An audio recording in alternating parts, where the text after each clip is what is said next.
Sadly, about a week ago, my younger brother took his own life. Our father had died about a month before, and I had believed that my brother was depressed without him. They were quite attached to one another after all. The day before he killed himself, he came to my house and gave me our father's handed-down games and consoles. We were all such gaming nerds. I loved the 3 original Mario Brothers games.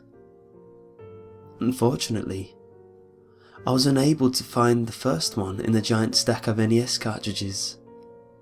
However, I did come across Super Mario Bros. 2. I could tell my funny man father had printed off a label he must have made somewhere, because there were a few things different about it. For one, the title was spelled Super Mario Bros. 2 with the R and I capitalized, and the picture of Mario on the cover had Toad's head and was carrying Birdo's head by the bow instead of a turnip. Yeah, my father had a rather dark sense of humour. I popped the game into the NES for nostalgia. I decided to let the game tell me the story about Mario's dream. Only, it read something else. After Mario suffered a terrible fate, he decided to get revenge. He has become insane with rage, and is going to take the life of every mortal who crosses his path.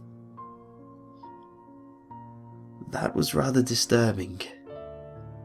I guessed my brother had hacked it somehow. He knew how, we were huge computer nerds. I went on. The game did not give me the choice of my character. It simply threw me in the game as Mario, who, just like the cover of the cartridge, had Toad's head instead of his own. There was no music, and I didn't jump from the sky. I was at the beginning of World 1, Level 1. Only, things were a little different. The background sky was black, and all of the enemies were replaced with angry-looking toads. This was weird. Each toad angrily charged at Mario. I didn't even have to do anything though. When the toads touched Mario, they turned into skeletons and crumbled to the ground. I was uneased by this. My favourite game was this unsettling game. I guess my brother must have been very bored. I decided to see how the rest of the game was going to turn out. I reached the end of the level, where you fight Birdo. She looked as if someone had gotten to her before me. She was bruised and bloody, and had some flesh and bones showing. I was horrified to say the least. A text popped up. Please.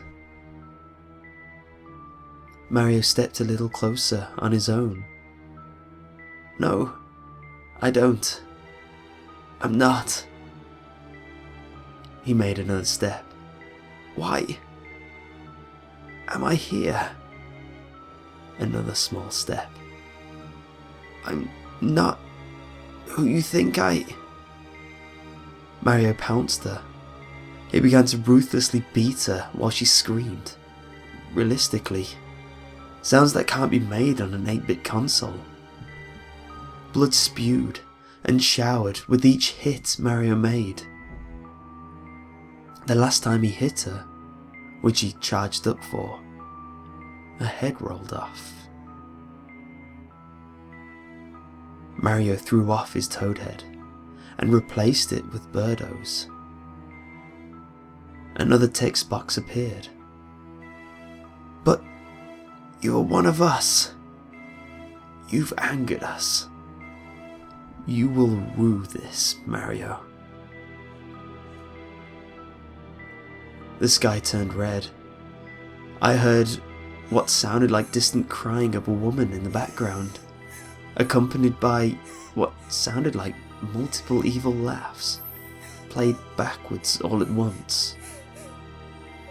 A demonic, deep voice was heard behind it all. Chills weren't just at my spine, they were everywhere. The whole room got colder, it seemed. I had goosebumps all over. The sounds were growing louder, before suddenly stopping. MaRIo's birdo head flew off. He still lived, headless. He turned to the screen and began to softly sob. I wanted to turn off the NES so badly, but something compelled me to leave it on. His cries grew louder. As he cried, an army of toads began to march in from the left of the screen. The noises from earlier resumed. This time, they were loud and the woman was screaming instead of crying. I was sure my TV speakers were about to burst. Only, it sounded almost like the sounds weren't coming from the speakers. It's like they were coming from all around me. The laughter and deep voice stopped. However, the woman's screams began to strobe. It was almost like she was being violently tortured. It strobed more and more, and went on for a good minute and a half before suddenly stopping. The deep voice came back. I listened slowly to hear what it was saying. The Empire will rise. The picture blacked out. It was replaced with an artist-like picture of a headless MaRIo. His clothes were bloody and some parts were torn off. The picture stayed on the screen for about 30 seconds before the screen began to blink white repeatedly. The woman's scream came back, along with the laughter. The laughter was mixed with people chanting, "The Empire, the Empire." I passed out from fear.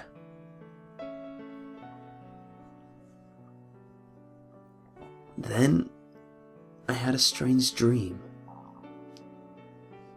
I was laying on the ground in a puddle of my own blood. I saw MaRIo coming. He was walking towards me with an angry looking toad head like before. I kept trying to tell him that I wasn't his enemy, but I was too weak to talk. I told him he wasn't who he thought I was. Then I realized I was Birdo. He jumped on me, just like in the game. I woke up before he started to attack. MaRIo was carved on my arm. I ejected the game from the NES, grabbed it and threw it in the street. I ran it over in my car multiple times until it was nothing but pieces of plastic.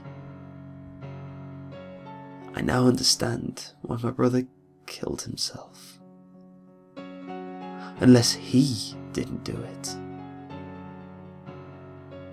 I hope that'll be alright. Although, I think I messed up running over that game.